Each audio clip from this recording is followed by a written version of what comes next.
देवो नमोस्तुते नमोस्तुते व्यासविशाल बुद्धे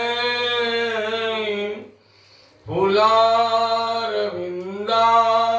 यतपात्र नेत्रे येन त्वया भारत तैलपूर्णं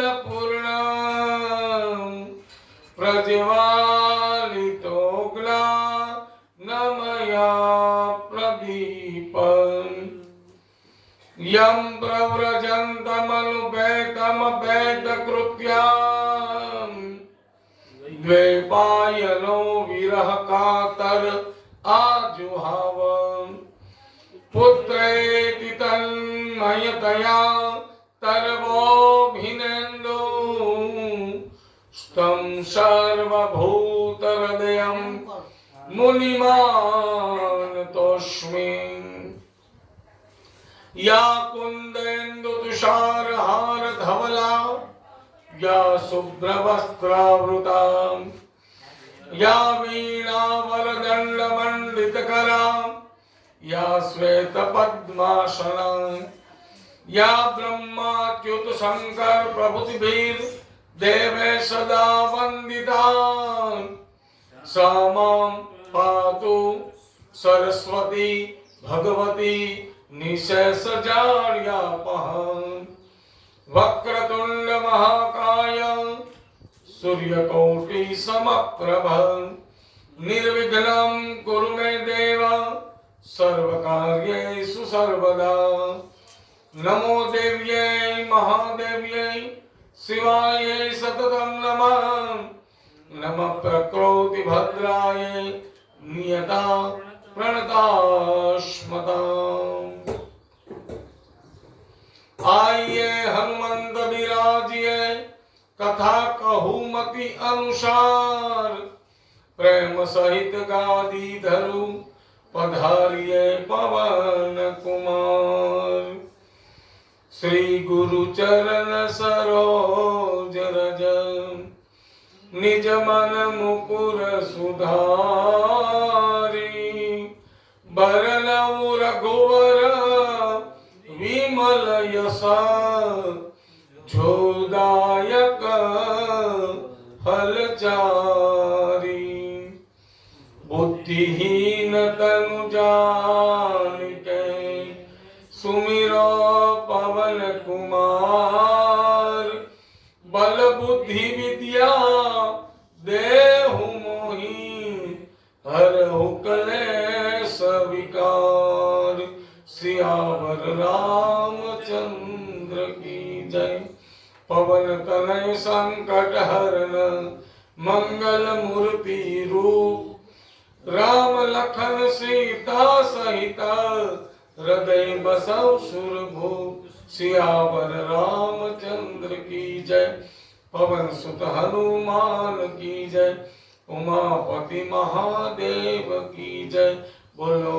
भाई सब संतन की जय ध्यान मूलम गुरुर्मूर्ति पूजा मूलम गुरुपदम मंत्र मूलम गुरुर्वाक्यम मोक्ष मूलम गुरु कृपा श्री गिरिराज धरण की जय गोवर्धन नाथ की जय द्वारिकाधीश की जय श्याम सुंदर श्री अम्बे महारानी की जय वल्लभाधीश की जय श्री साते स्वरूप की जय श्री दाऊजी दीनदयाल की जय श्री गुसाई जी परम दयाल की जय श्री मदन मोहन लाल प्यारे की जय सदगुरु प्रभु जी राय प्यारे की जय सदगुरु राशेश्वर राय प्यारे की जय समस्त वल्लभ गुण परिवार की जय कुलदेवी मात की जय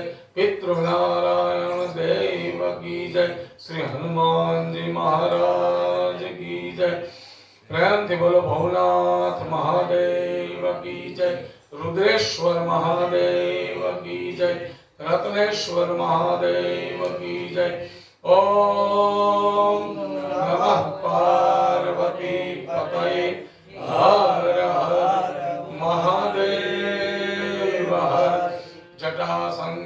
गंगे हर नर्मदे हर गुरुदत्त गोरक्षनाथ आदेश आदेश आदेश।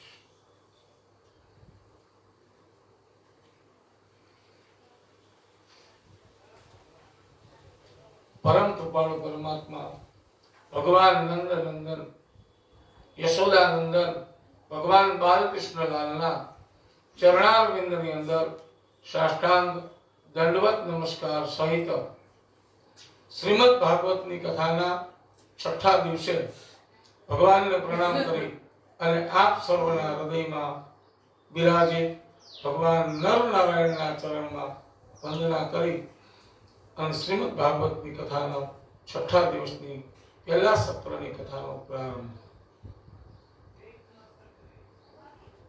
વિશુદ્ધસ્ત્વં તવ ધામ શાંતં તપોમયં ત્વસ્ત રજતસ્મુખં માયામયોऽયં ગુણા સમપ્રવાહો ન વિદ્યતે તે ગ્રહણાનુબંધ।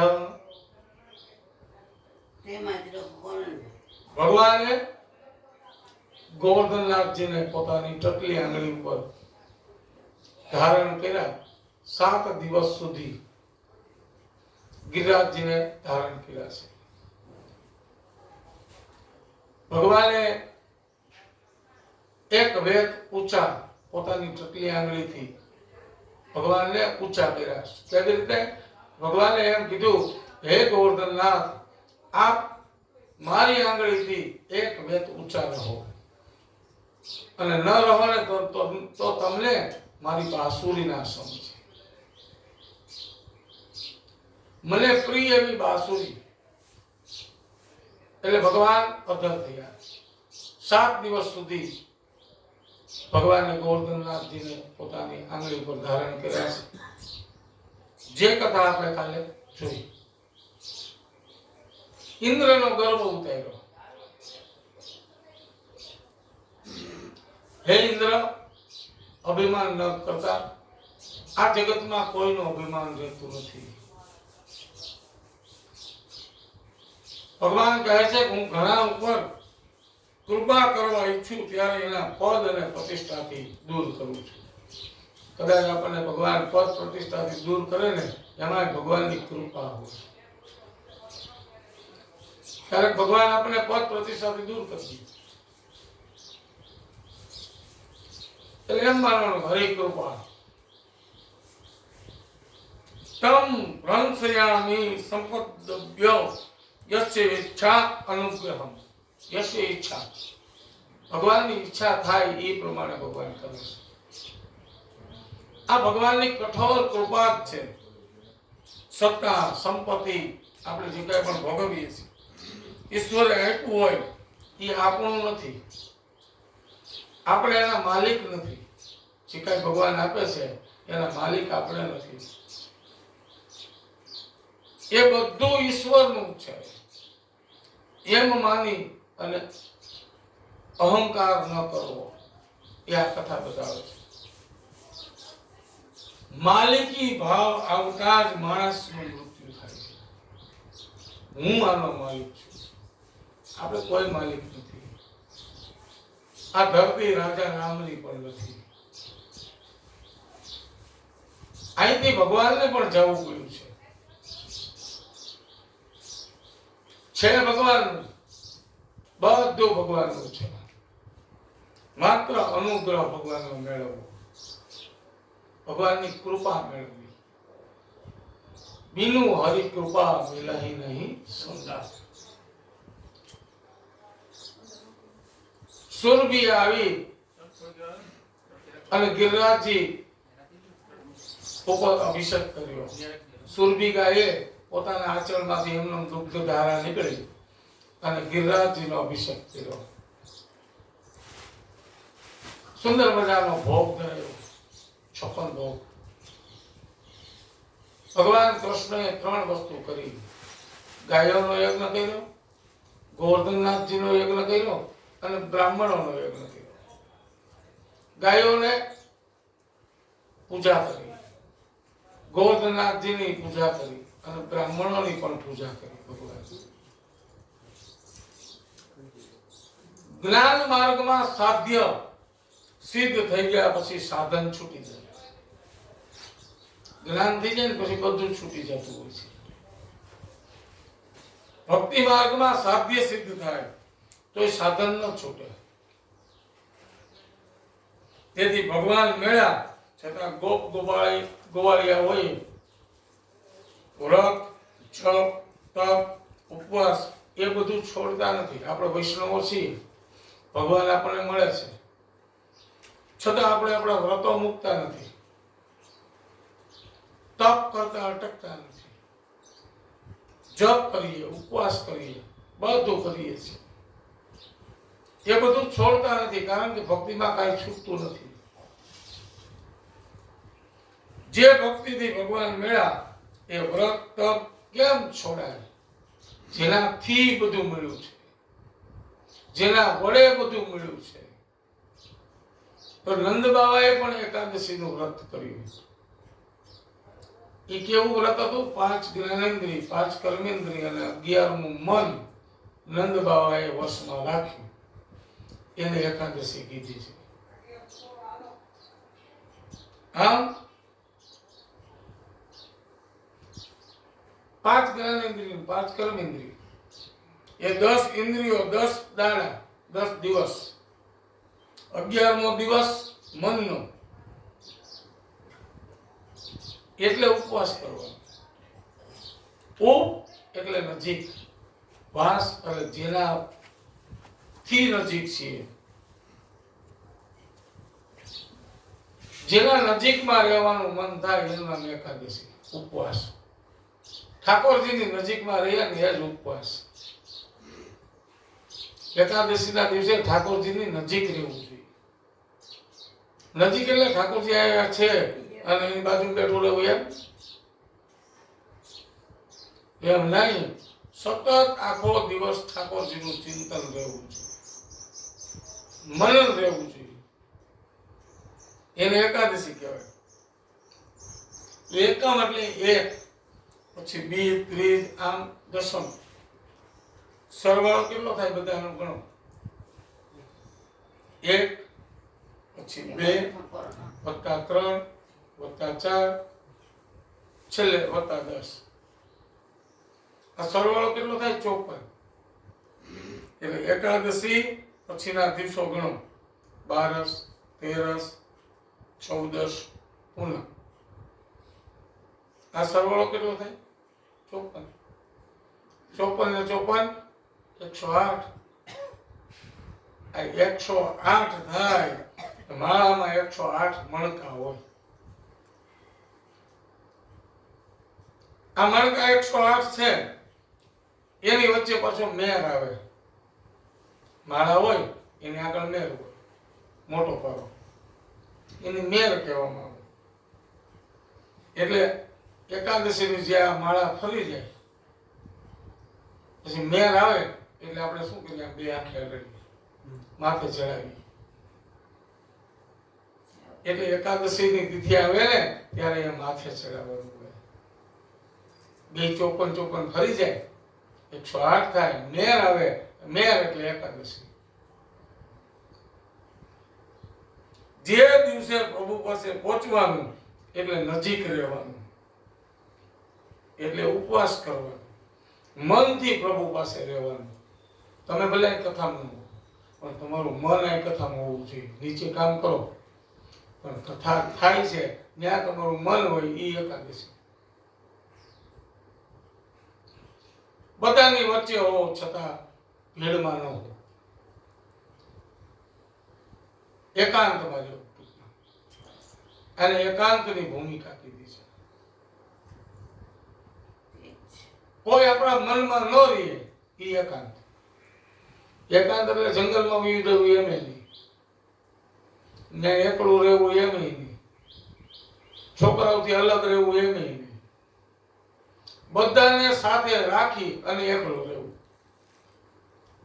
બધા સાથે પણ મનમાં કોઈ નહીં. આને એકાદશી કહેવાય. ખાઈએ ગમે એટલું પણ એ પાછું મનમાં ન હોવું જોઈએ. રાજગરાની પૂરી ખાઈ, સૂકી ભાજી ખાઈ, કેળા ખાઈ, જે કંઈ પણ એકાદશીના દિવસે આપણે ખાઈ, પણ એ મનમાં ન હોવું જોઈએ કે મેં આ ખાધું, એને એકાદશી કહેવાય.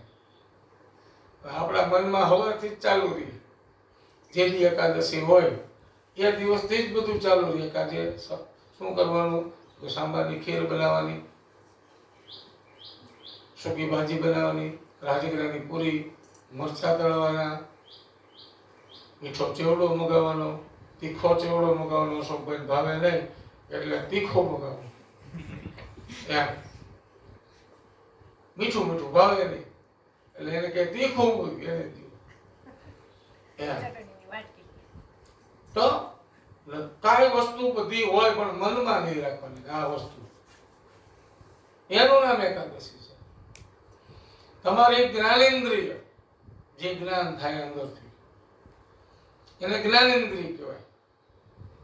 અને કર્મેન્દ્રિય એને કહેવાય કે આ વસ્તુને હાથ લઈને આમ મૂક્યો ને આ માઇકને પકડ્યું, આ કર્મેન્દ્રિય છે.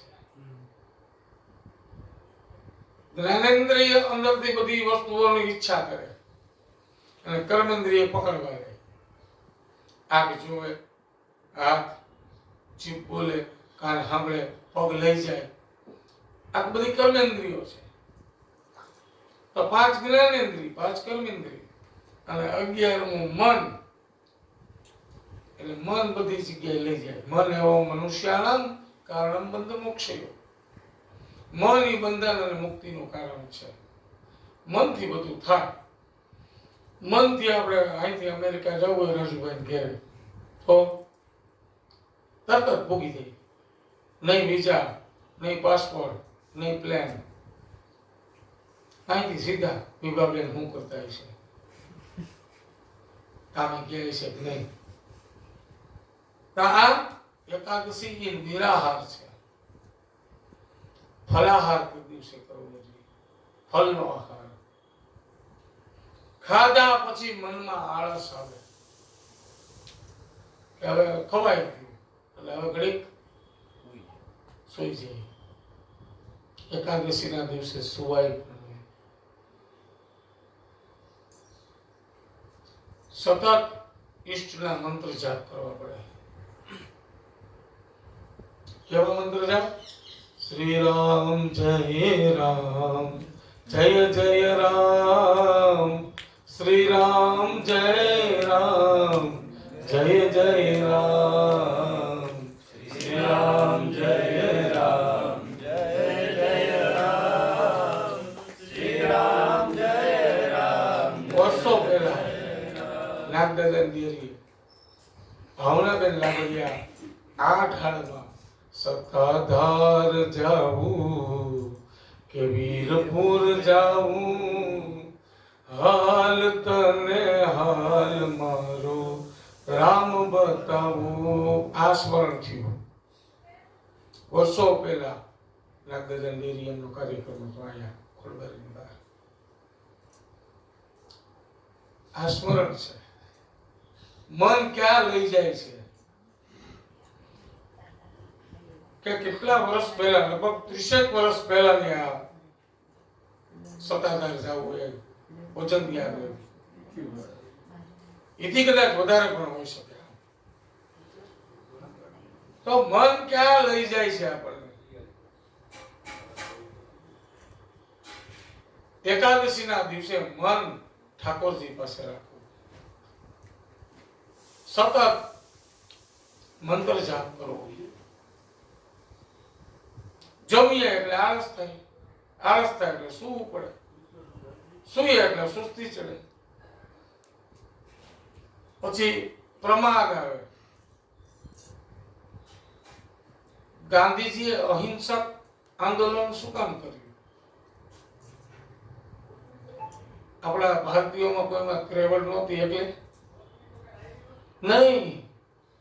ગાંધીજીને ખબર હતી કે આ પ્રમાદી જીવો છે, આળસુ જીવો છે.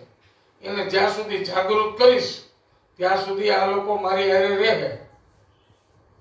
પણ જેવા હું થોડો દૂર થઈશ એટલે આ લોકો પાછા સુસુપ્ત થઈ જાય. એટલે અહિંસક આંદોલન કર્યું. પ્રમાદી જીવ છીએ આપણે બધા. એટલે એમણે અહિંસક આંદોલન કર્યું. આવું મારું માનવું છે. ગાંધીજીનું જે માનવું હોય, મેં ગાંધીજીને વાંચ્યા, એમાંથી મેં આવું લીધું કે આપણે બધા પ્રમાદી હશું ને, આળસું.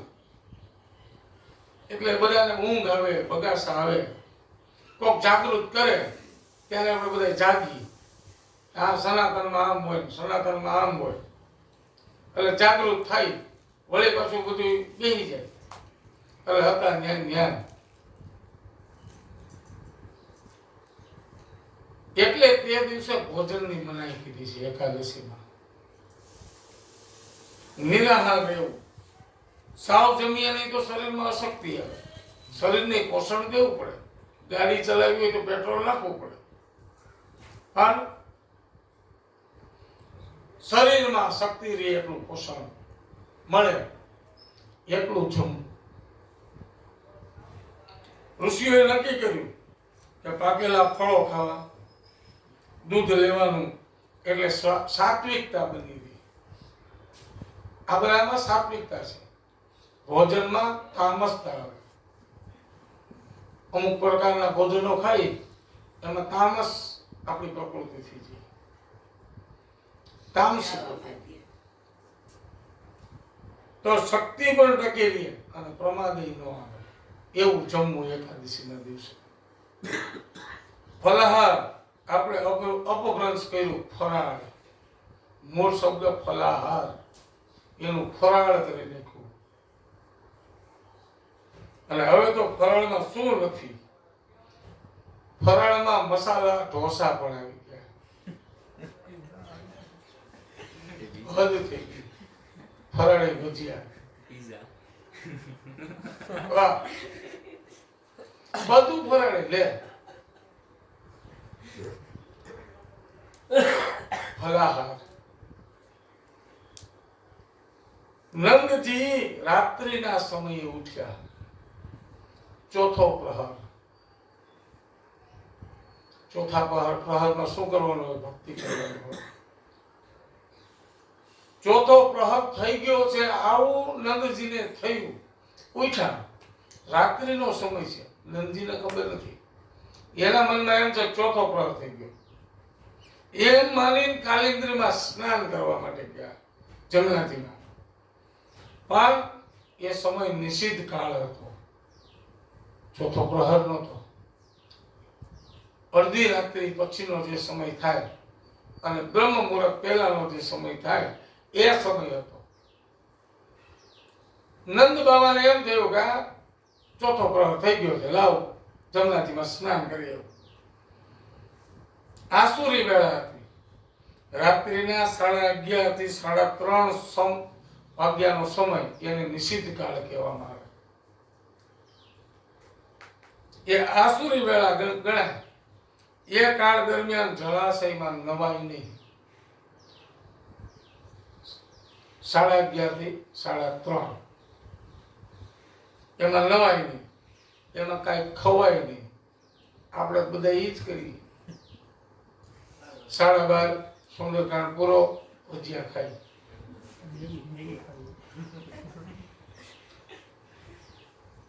આસુરી વેળા છે એટલે અમારા બ્રહ્મ જ્ઞાનીઓ એવું કહે છે કે એને પ્રેત ભોજન કહેવાય. આસુરી વેળા. અને એ કાળ દરમિયાન એ નવાય નહીં, ખવાય નહીં. નંદ બાબાએ શું કર્યું? જમનાજીમાં પ્રવેશ કર્યો. જળના દેવતા વરુણ નંદ બાબાને લઈ ગયા. એકાદશીના દિવસે જો વરુણના દૂતો નંદજીને ઉપાડી જાય છે. વરુણ એ જીભનો દેવ છે. વરુણના દૂતો છે 6 રસ, ષડ રસ જેને કહેવામાં આવે. ક્યાં રસો હોય? એમાંથી 4 રસ મને બહુ ગમે, 2 નથી ગમતા. એક કડવો અને એક તુરો. બાકી ખાટો, ખારો, તીખો, આ બધા રસ અને મીઠો, કડવો અને તુરો, આ ષડ રસ કહેવાય. 6 રસ હોય. ષડશાસ્ત્ર 6 શાસ્ત્ર છે. એકાદશીના દિવસે આ 6 રસ આપણને ઉપાડી જાય. જેથી એકાદશી હોય તેથી 6 રસમાં એટલી બધી મજા આવે કે આપણને ઉપાડી જાય. કારણ કે જીભના દેવ વરુણ છે. વરુણ ભગવાન આપણે પ્રેરણા કરે કે આ ખા, ગળ્યું ખા, તીખું ખા, મીઠું, ખારું, ખાટું, તુરું, કડવું, જે યોગ્ય લાગે. તો એ દિવસે વરુણ ભગવાન આપણે ઉપાડી જાય. એટલે નંદ બાવાને વરુણ ભગવાન લઈ જાય છે. રાસલીલા પહેલા વરુણ વિજયની કથા છે. આ કથાનું કામ મૂક્યું. વરુણ વિજયની કથા હવે રાસ પંચાધ્યાયી આવે એ પહેલાની આ કથા છે. વરુણ વિજયની કથા છે. જીભને 2 રીતે જીતવાની, સ્વાદમાં અને વાદમાં. સ્વાદથી આપણે કોઈ જીતી શકતા નથી. બોલાય છે બધું કે સ્વાદમાં જીતીએ, પણ એના વગર મજા ન આવે. ચટણી લાવો અંદરથી. વાદમાં પણ ન જીતાય. કારણ કે જીભ છે ને એના કામ 2. એક તો સ્વાદ લેવાનું, એક બોલવાનું. 2 કામ જીભ કરે. વાદે બહુ કરે જીભ. જ્યાં ત્યાં વાદ કરાવે, લવ કરે જીભ. અને પછી શું કરે? સ્વાદ જોઈએ. હાડકા વગરની જીભ આ બહુ હેરાન કરે છે આપણને બધાને. જીભ જેની વશ થાય એટલે શાસ્ત્રમાં કીધું છે વાચા મધુરિયા. વાણીને મધુર રાખો, વાણીની ઉપર મધ રાખો. જીભની જીદને વશ થાય એ જીવની અસદગતિ થાય. જીભ જીતવી જરૂરી છે. જીતે રસે જીતમ સર્વમ. જે રસને જીતી લે એ બધાને જીતી લે. આપણે બધાને નથી જીતી શકતા એનું કારણ જીભ છે. એટલે બધાને જીતી ન શકાય. કારણ કે આપણે 6 રસમાં માનીએ અને પાછા વાદમાં માનીએ જીભ દ્વારા. અને એવી પરા પશ્યંતી અને વૈખરી વાણીનો ઉપયોગ કરી. કોઈની વાણી પરાવાણી હોય, કોઈની પશ્યંતી હોય અને કોઈની વૈખરી વાણી હોય. વૈખરી વાણી એટલે એક શબ્દ બોલો એટલે ઉભો થઈ જાય માણસ. વૈખરી વાણી કહેવાય. વાણીના પ્રકાર છે. હવે વરુણ ભગવાન નંદ બાવાને લઈ ગયા અને બીજે દિવસે નંદ બાવા ન મળ્યા. કૃષ્ણને ખબર પડી કે ભગવાન તો વરુણ લોકમાં છે. વરુણ ઉપર ભગવાને વિજય મેળવ્યો અને વરુણે ક્ષમા માંગી પિતાજીની પાછા આવ્યા. કૃષ્ણ ભગવાન પોતાના પિતાને પાછા લઈ આવ્યા. કારણ કે ભગવાન ષડેશ્વરીય છે. 6 રસોને જીતવા વાળા છે અને 6 રસોથી બધાને જીત્યા છે. બધાને જીત્યા છે.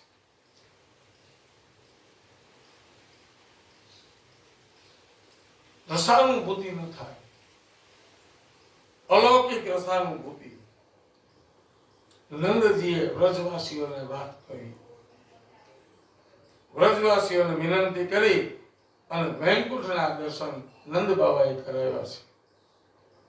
પણ વ્રજવાસીઓ તો વ્રજમાં જ રહેવાનું પસંદ કર્યું. વ્રજવાસીઓ ગયા નથી, વ્રજમાં જ રહ્યા. તમારા વૈકુંઠમાં નથી આવું. મારું વનરા વન છે રોડું, વૈકુંઠ નહીં રહ્યા. વ્રજ વાહલું ગોષ્ઠ લીલા આમાં ભગવાન વાત્સલ્ય ભાવથી જોડાયેલા છે. ભક્તો નંદ યશોદા વગેરે બધા જોડાયેલા છે. કયા ભાવથી? ગોષ્ઠ લીલાથી, પરસ્પર પ્રેમ. વન લીલા ભગવાન સાથે સખ્ય ભાવથી બધા જોડાયેલા છે. વન લીલામાં બધા સખ્ય ભાવ, બધા મિત્રો. અને સખાઓ જે ગોચરણ લીલા કરે છે, એટલે ગાયો સાથે ચરાવવા જાય એને વન લીલા કીધી છે. ભગવાન સાથે બધા ગયા. એક નિકુંજ લીલા છે, આ અંતરંગ લીલા છે, એમાં ભગવાન શ્રૃંગાર ભાવથી જોડાયેલા છે. શ્રૃંગાર ભગવાનનો છે એ ભાવથી, અને એ ભાવ જ્યાં સુધી ના આવે ત્યાં સુધી રાસલીલા થાય નહીં. ભગવાનને રાસલીલા અતિ પ્રિય છે, અને જેને સળ રસોને જીતા છે એ ભગવાન સુધી નજીક જાય છે. આમ જે પ્રભુની અત્યંત નજીક હોય એને જ રાસલીલામાં પ્રવેશ મળે છે. રાધાજી એક વખત કનૈયાને કહ્યું કે ભગવાન તમે મારી પાસે શું કામ રહ્યો છો ખબર છે? હું મારું સ્વરૂપ ગોરું છે ને એટલે તમે રહ્યો છો. હું ગોરી છું. એમ જો તું સાથે સાથે મારા જેવો હોત તો આપણી જોડી કેવી જામત. આ તો હું રૂપાળી અને તું શ્યામ. હે ભગવાન તમે શ્યામ છો અને હું રૂપાળી છું, આ જોડી કેવી લાગે? એને બદલે તમે રૂપાળા હોત ને હું રૂપાળી તો આ જોડી કેવી જામત. નહીં રાધે, હું કાળો છું ઈ જ બરોબર છે. કેમ? હું જો ગોરો હોત તો તારી સામે કોણ જોત? હું જો રૂપાળો હોત તો હે રાધા તારી સામે કોણ જોત? આ તો હું કાળો છું એટલે તારી સામે જોઉં છું. ભગવાન ખૂબ વિનોદ કરતા હોય. ભગવાન પાસે હાસ્યરસ બહુ સારો હતો, અને આ પણ રસ છે. હાસ્ય રસ, કરુણ રસ, શ્રૃંગાર રસ, શૌર્ય રસ, આ બધા રસો છે. હું કાળો છું એટલે તારા રૂપના સૌંદર્યના બધા વખાણ કરે છે રાધે, બાકી હું કઈ ઓછો નથી. રાધા ગોરી, કાનુડો કાળો, એની અસર આજ પણ સમાજ ઉપર છે. કોઈને રૂપાળી સ્ત્રી હોય તો એને રૂપાળો પતિ જ ગમે, આવો જ છોકરો જોઈએ મારે, સામે આવો જ જોઈએ. એને શ્યામ વર્ણ ન ગમે. મુરબ્બીઓ થોડો કાળો હોય તો કે આ નહીં, આ ઘઉં વર્ણો છે, આ શ્યામ છે, આ બહુ રૂપાળો છે. આજ પણ સમકક્ષ જોડી ગોતે. આપણે તો ચલાવતા પણ નથી. તો કાળા તો કૃષ્ણ છે, પણ કન્યા શાલિગ્રામ જેવી હોય તો આપણે રૂપાળા હોય અને સામે શાલિગ્રામ જેવી દીકરી હોય, આપણે એને લગ્ન કરી તો ગમે નહીં, આપણે ન ગમે. આપણે બધા સમ ગોતવા વાળા છે. હું રૂપાળો છું, મારી પત્ની રૂપાળી હોવી જોઈએ. ખાલી ન ચાલે. કાળામાં પણ નમણાશ છે. કાળી પત્ની ન ચાલે. ગોરા બદન પર તલ જો કાળો હોય તો બેજોડ છે. પ્રાણભાઈ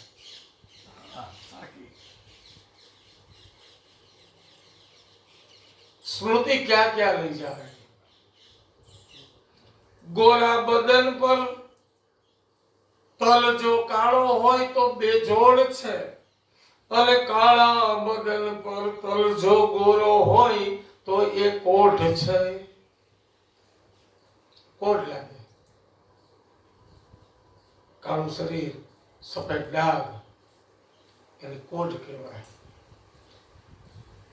ગોરા બદન પર તલ જો કાળો હોય તો બેજોડ છે, અને કાળા બદન પર તલ જો ગોરો હોય તો એ કોઢ છે.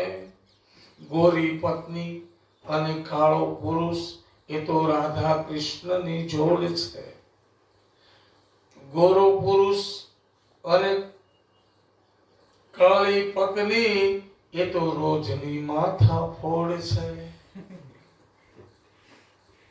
કાળો પુરુષ અને ગોરી પત્ની એ તો રાધા કૃષ્ણની જોડ છે, અને કાળી પત્ની અને ગોરો પુરુષ એ તો રોજની માથા ફોડ છે. તો રાધા ગોરી છે, શ્યામ કૃષ્ણ કાળા છે, અને એના માટે પૂજ્ય નારાયણ બાપુ કહેતા કે કાનુડો કાળો કાળો રાધા છે ગોરી ગોરી, કાનુડો કાળો કાળો. આમાં રાધાજીનું વર્ણન છે. વસુદેવ સુતમ દેવમ કંસ ચાણૂરમર્દનમ દેવકી પરમાનંદમ કૃષ્ણમ વંદે જગદ્ગુરુમ. ભગવાન રાધા કૃષ્ણના ચરણારવિંદની અંદર વંદન કરી અને આઈએ રાસલીલામાં પ્રવેશ કરીએ. વરુણ વિજયની કથા છે. એ બધા રસોને જીતી લીધા પછી રાસ પંચાધ્યાયમાં જવાય. ઠાકોરજીની નજીક તો જઈ શકીએ. તો આમાં આપણે ચરિત્ર, લીલા, ભેદ, ધ્યાન આ બધું કરીએ. અને ભગવાન કેવા છે, ભગવાન કોને કહેવાય? 6 વસ્તુ જેનામાં હોય ને એને ભગવાન કહેવાય. ઐશ્વર્યમ, વીર્યસ્ય, ધર્મસ્ય, બધું ભગવાન પાસે. ષડૈશ્વર્ય, 6 પ્રકારની શક્તિઓ હોય એને ભગવાન કહેવાય. એટલે ઐશ્વર્ય, ધર્મ, યશ, શ્રી, જ્ઞાન અને વૈરાગ, આ 6 વસ્તુ જેની પાસે હોય એ ભગવાન છે. ઐશ્વર્ય હોય તો ધર્મનું હોય. અમુક ઉદ્યોગપતિ પાસે કેવડું ધન છે, અને ભગવાન ન કહેવાય, એનું તો ઐશ્વર્ય છે. પણ ધર્મ નો હોય, ધર્મ હોય તો યશ નો હોય, યશ નો હોય તો શ્રી નો હોય, આ બધી 4 વસ્તુ હોય તો જ્ઞાન નો હોય, અને આ 5 વસ્તુ હોય તો વૈરાગ નો હોય. વધી લઈ થોડી ફેક્ટરી રાખીએ, હજી થોડા ઉદ્યોગો રાખીએ, વૈરાગ આવે જ નહીં. ષડૈશ્વર્ય છે એ ભગવાન છે. જેની પાસે 6 વસ્તુઓ છે એ ભગવાન છે. તો ભગવાન એમાં 5 તત્વો આવી જાય. ભ એટલે ભૂમિ થાય, ગ એટલે ગગન થાય, વા વાયુ, અને ન એટલે નીર. આ ભગવાનના 5 તત્વો છે. પૃથ્વી, તેજ, જલ, વાયુ અને આકાશ, એનું નામ ભગવાન.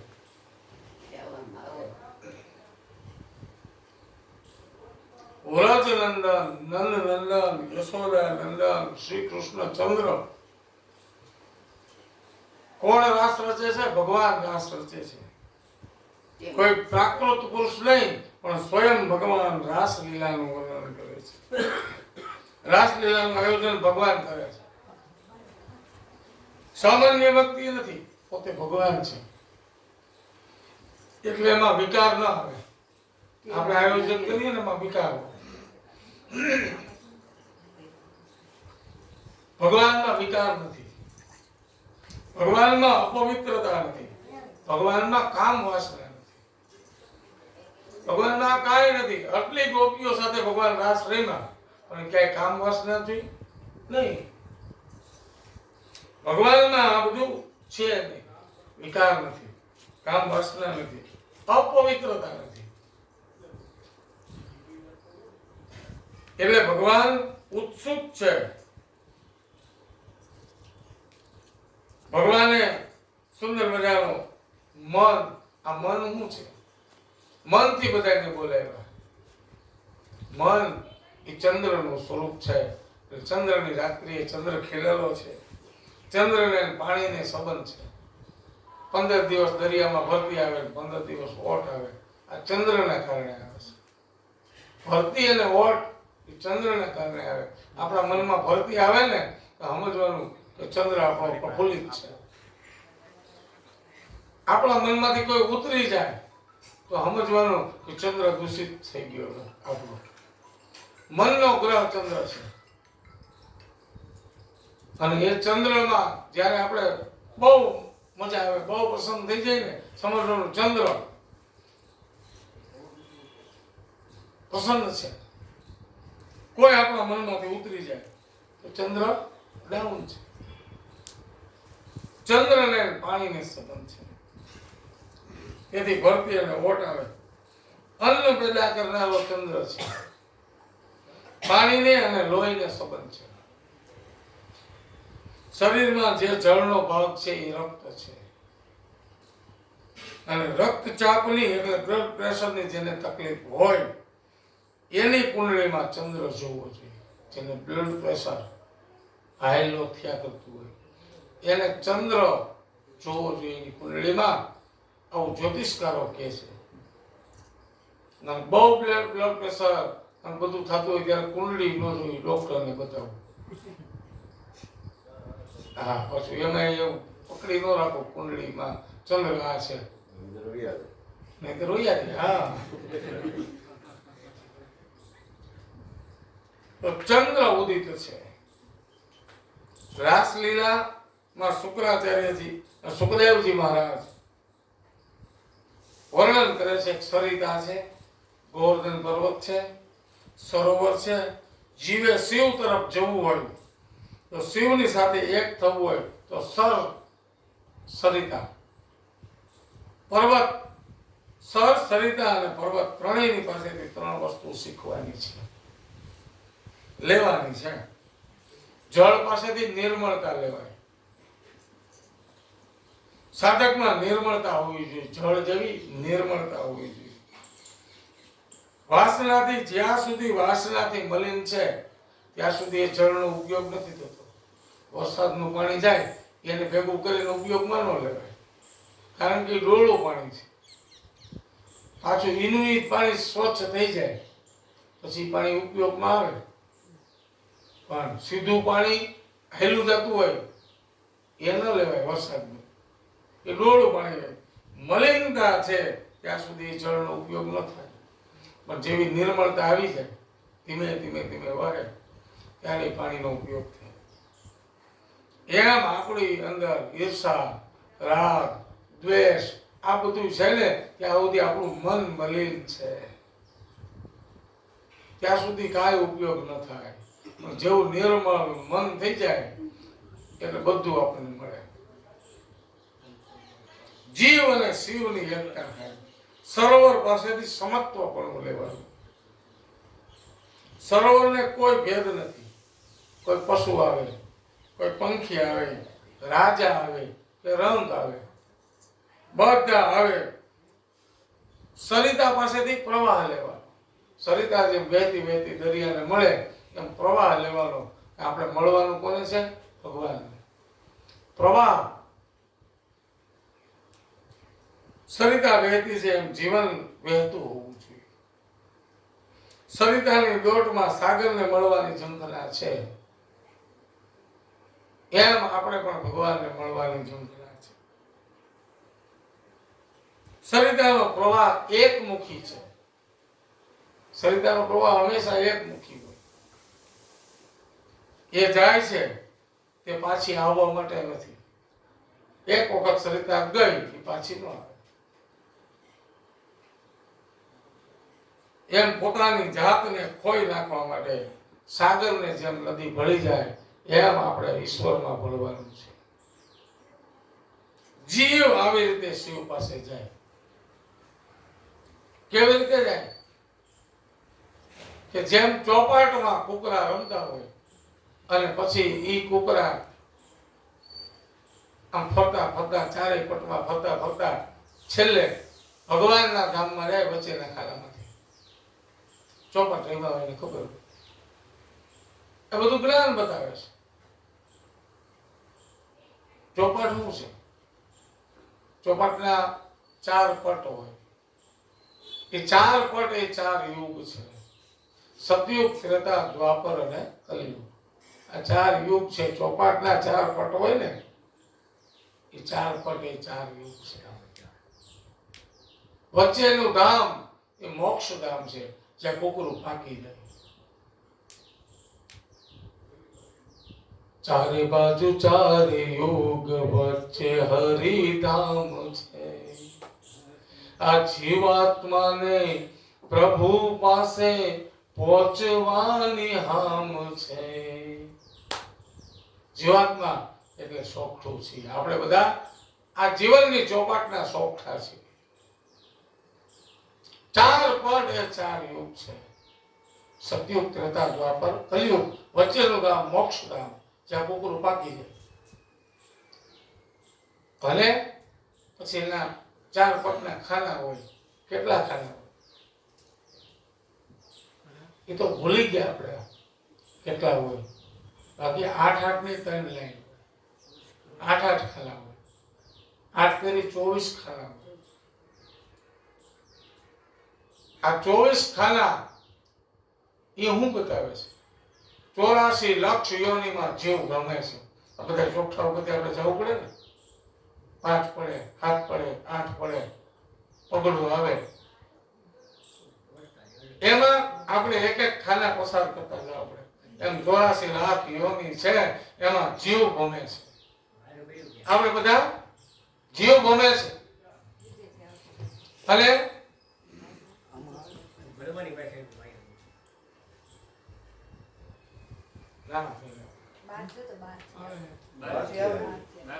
તો 24 ખાનાઓ એ 84 લક્ષ યોની છે. 4 ખાનાના સરવાળો કરો કેટલો થાય? 24 ચોકું 96 થાય. ગણિત કાચું છે. 24 નું 48 લીધું 96. તો એ 24 ખાના હોય એમાં જીવ ગમે. થવા જોઈએ 84 પણ થયા કેટલા? 96. અને એક એક પટની અંદર 3 ફૂલ વાળા ખાના, ચોકડી વાળા. એ શું છે? જ્યાં કુકરું બે પછી ત્યાં કોઈ એને મારી ન શકે.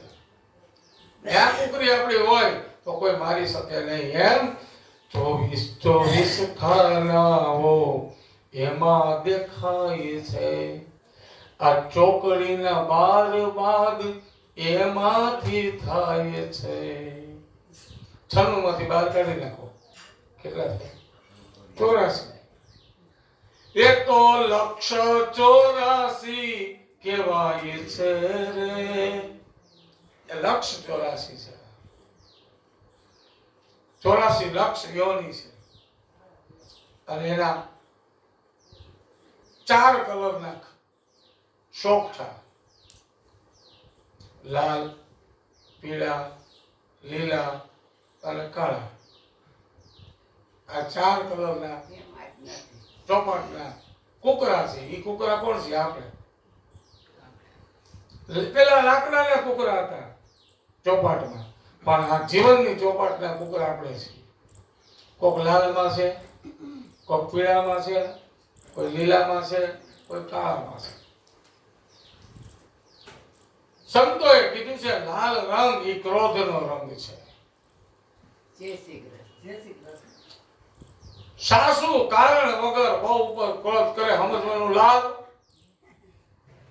ક્રોધનો રંગ લાલ છે. કારણ વગરનો ક્રોધ કરે. આપણે રમતમાં બેઠા હોય અને આપણે દાવ ન આવે પછી બીજા ઉપર ક્રોધ કરી આમ આપણે કોઈ બેહાઈ ગયું હોય એટલે એમ કે આ ખાંભો ફોડીને હું કામ બેઠો આખો બે એમાં જ હું હાલું છું. કારણ વગરનો ક્રોધ કરે, સમજવાનું લાલ.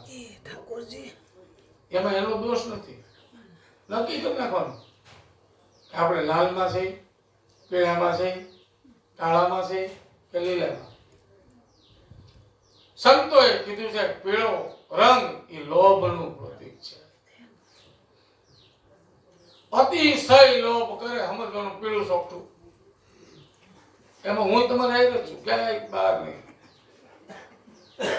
શેમાં છે એ આપણે નક્કી કરવું. અતિશય લોભ કરે. કેવો લોભ કરે? તો કે એક ટપુડી દૂધ લઈ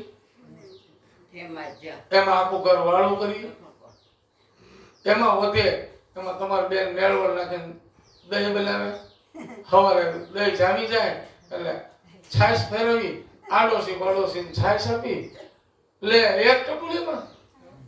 આટલો લોભ. હા, આટલો લોભ.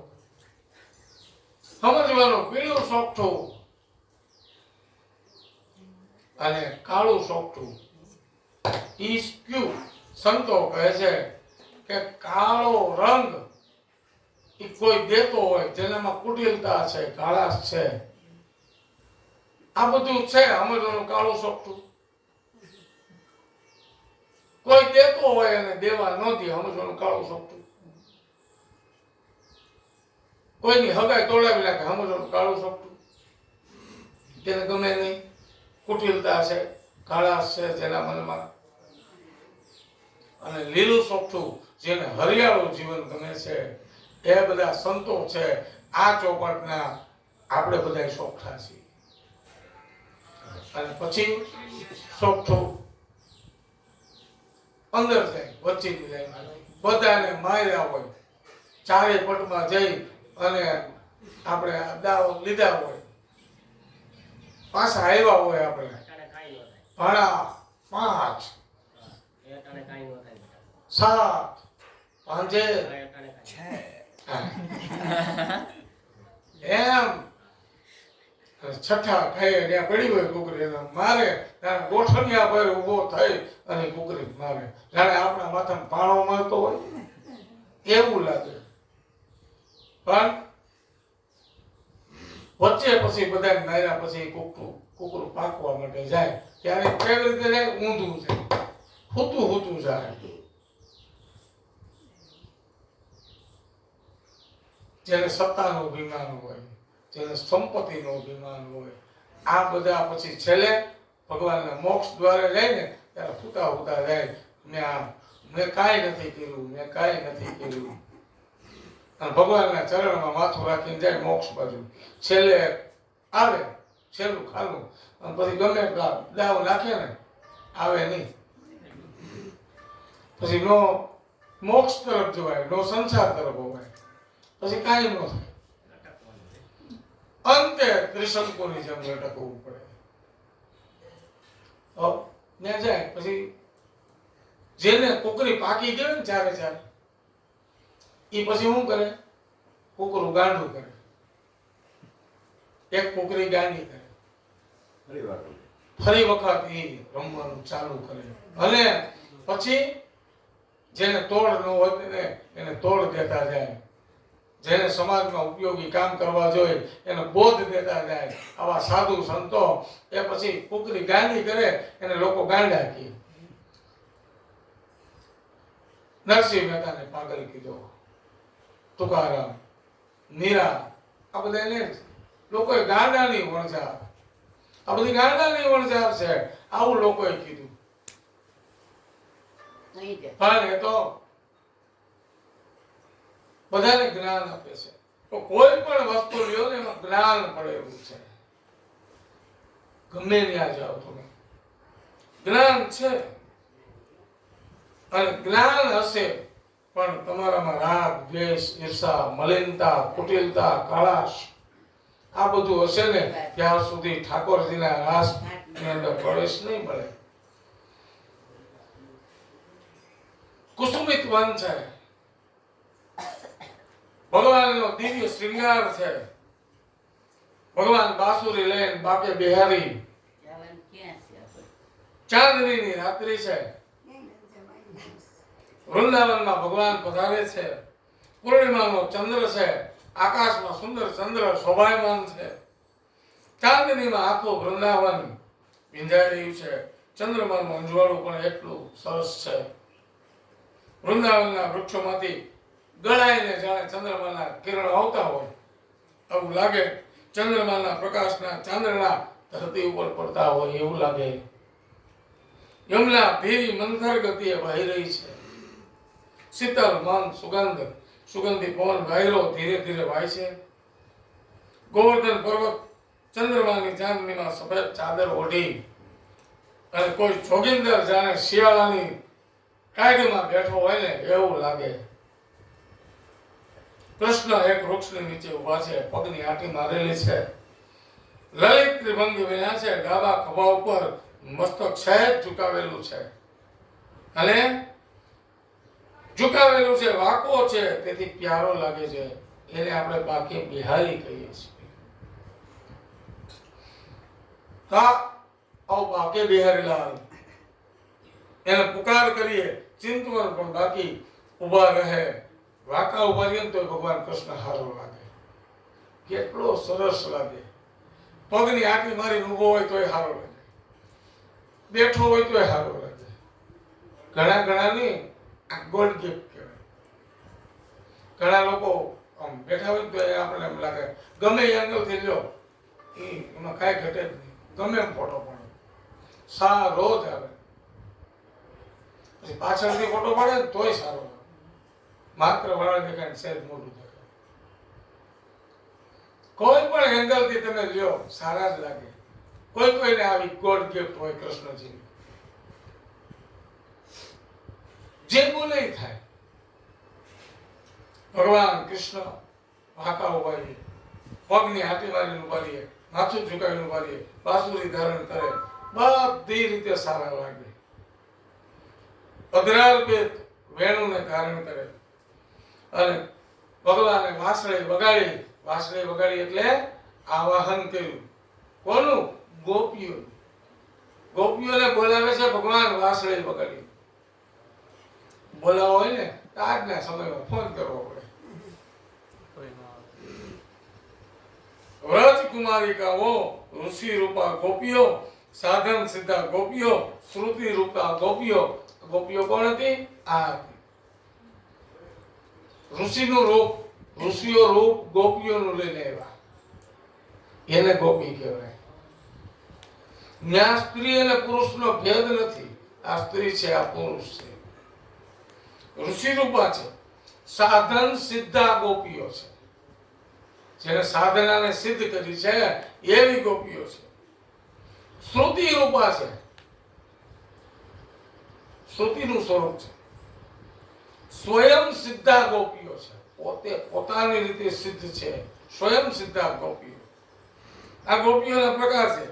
જેને કૃષ્ણ ભગવાને કંકોત્રી આપી એ સૌના સુર સંભળાયા. એ સૌને સુર સંભળાયા. બધાને નથી સંભળાયા. જેને ભગવાને કંકોત્રી આપી એને કાલે આપણે વાળી આવવાનું છે. જેને કાલે પહોંચ્યા એને આવવાનું. બાકી કોઈ આવે ન આવે. ભગવાને જેને બાંસુરીનો નાદ સંભળાવ્યો એ બધા રાસ પંચાયતની અંદર આવ્યા. અધિકારી જે જીવ હતા એ બધા આવ્યા. ભગવાને સુંદર મજાની બાંસુરી વગાડી છે અને ગોપીઓ ભાન બોલ્યા છે.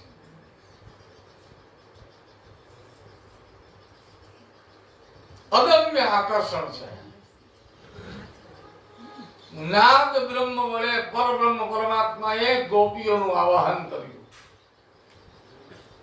આકર્ષણ થયું. ગોપીઓ ગોમયથી લીપણ કરતી હતી. છાણથી ખરડાયેલા હાથ સાથે બધું છોડીને ભાગી. હાથ છાણ વાળા હતા એ સહિત ગઈ. કોઈ ગોપી ગાય ગોતી હતી, એ ગોપી આવી. ગોઠણમાં બોઘરડું દબાવી અને કોઈ ગાય જોતું હોય અને બાંસુરીનો નાદ એને સંભળાય ભગવાનનો ત્યારે દોતા એને ખબર ન રહે, બોઘરડું પડી જાય અને પોતે ભાગે. કોઈ પતિની સેવા કરતી હોય એ સેવા અધૂરી છોડી અને ભગવાન પાસે જાય. કોઈ ભોજન કરતી હોય એ હેઠા હાથે ભગવાન પાસે વહી જાય, ખબર ન હોય હું જમું છું. ગોપીઓ ગાન બોલે. કોઈ ઘરેણા વળી પગલા પહેરવાના હોય એને ડોકમાં નાખે. આવું આકર્ષણ જેનામાં છે એને કૃષ્ણ કહેવાય. આકર્ષણ કેટલું! કોઈ કોઈકની આંખમાં આવું આકર્ષણ હોય છે તો બધા એને કાર્ય થાય. એનો અર્થ દ્રષ્ટિને સિદ્ધ કરવી, દ્રષ્ટિને સંયમમાં રાખવી, પોતાની દ્રષ્ટિને સંયમમાં રાખવો તો આકર્ષણ થાય. પણ જ્યાં ત્યાં દ્રષ્ટિ ફેરવા કરી તો આકર્ષણ ન થાય, પછી નીકળી જાય. અનન્ય આકર્ષણ કૃષ્ણનું છે. પતિઓ એ કોકે વારે કોઈ પતિ એમ કે જ્ઞાન નથી જવા દેવું તોય ત્યાંથી નીકળી જાય. કોક કન્યાઓને માતા પિતા એમ કે જ્ઞાન નથી જવું તોય જાય. કોણ કોનું સાંભળે? અહીંયા ભગવાનના મીઠી બાંસુરીને નાદ સંભળાય, આવાહન થાય એટલે જવું જ પડે. અને હું તો ઘણી વખત કહું કે તમારે ત્યાં પૂજા અર્ચના તમે કરાવો, અને કોઈ પણ પૂજા કરાવો, સત્યનારાયણની કરાવો, કોઈ પણ પૂજા કરાવો, એક પૂજામાં તમે ગણપતિનું આવાહન કરો ને, પછી ઘણા લોકો એમ કે માતાજીની પૂજા ન કરી, પિતૃની પૂજા ન કરી, આની પૂજા. ગણપતિની પૂજા કરો ને એટલે બધા દેવને આવવું પડે, એની મેળે આવવું પડે. બધા દેવમાં જેની પ્રથમ પૂજા થાય છે એમાં ગણપતિનું એક આવાહન પૂજા થાય ને એટલે ભગવાન બધા દેવતાઓ એની મેળે આપી છે. પછી એને આમંત્રણ ન દેવું પડે, ખબર પડી જાય ગણપતિને આમંત્રણ એટલે આખા દેવ મંડળને આમંત્રણ છે. નટવરલાલ ત્રિકમજી ચચાના નામનું આમંત્રણ આપ્યું હોય, પછી પરેશભાઈને આમંત્રણ આપે નહીં તો હાલે, ભરતભાઈને આમંત્રણ ન આપે તો હાલે, મુનાને આમંત્રણ ન આપે તો હાલે. મોટા નામથી કંકોત્રી આવી હોય તો પછી ત્રણેય ભાઈઓને અલગ કંકોત્રી દેવી જરૂરી નથી. એમ ભગવાનને પૂજા કરો ને, એમાં ગણપતિની પૂજા કરો ને બધા દેવતાઓ આવી છે. ઘણી વખત આપણો પ્રેમ છે ભગવાન ઉપર, તો ક્યારેક પ્રેમને વશ આપણે ગણપતિની મૂર્તિઓ કેવી આમ નવડાવતા ભગવાનને ઊંધા કરી, આડા કરી, ભગવાનને સુંદર મજાની રીતે સ્નાન કરાવતા હોય, એમ સ્નાન ન કરે નામ ફેરવીએ. ભગવાન કેટલો દયાળુ છે. આપણે જેમ ફેરવીએ એમ ફરે, કારણ કે એને ખબર છે આને 84 લાખ યોનિમાં મેં ફેરવું છે, તો ક્યારેક તો આપણને ફેરવે ને.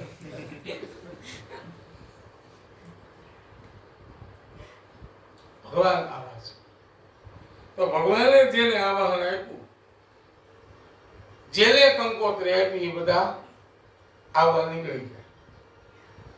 સુખદેવજીએ રાજાની આંખો ખુલી જાય એવો ઉત્તર આપ્યો.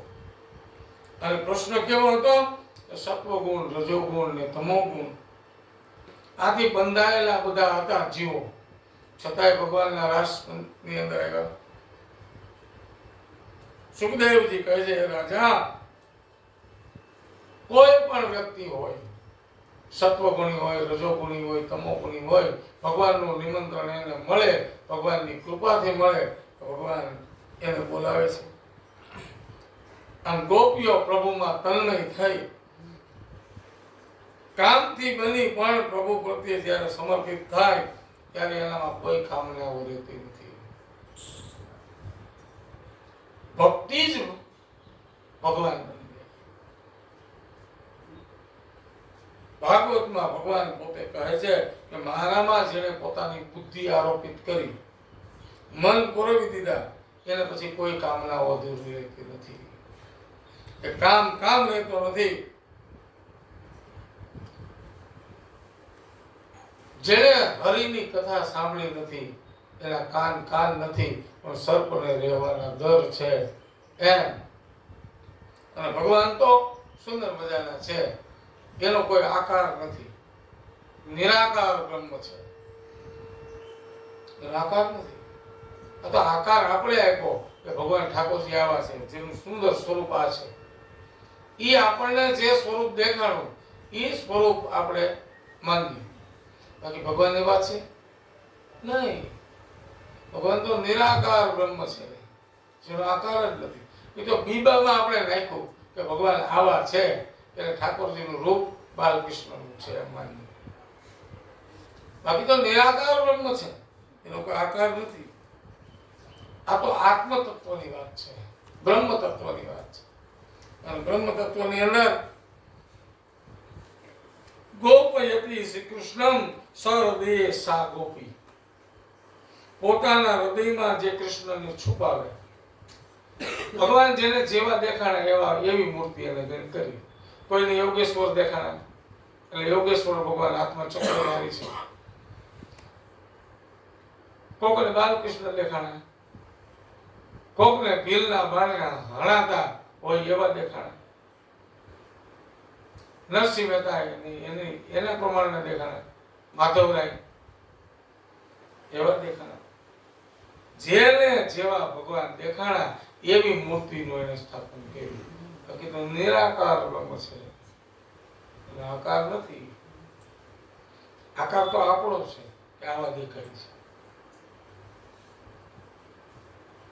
યોગની ભાષા છે, હૃદય વૃંદાવન છે, આત્મા કૃષ્ણ છે. ભીતરથી ઉઠતો અનાહત નાદ એ વેણું છે. અંદરથી આપણો નાદ થાય ને, ઓમકારનો નાદ કરીએ છીએ, એ અનાહત નાદ છે. અનહદ નાદ જગાયો બાલા જોગી આયો. અનહદ નાદ, અનહદ નાદ તો ક્યારેક જ નીકળે. બહુ પ્રસન્ન થઈ જાય ને ત્યારે અનહદ નાદ નીકળે. આપણે ઘેરે એકલા ક્યાં ગાતા હોય ને ત્યારે ક્યારેક અનહદ નાદ નીકળી જાય. તો અનહદ નાદ કે તમે એકલા બેઠા હો ને તોય ગાવાની મજા આવે.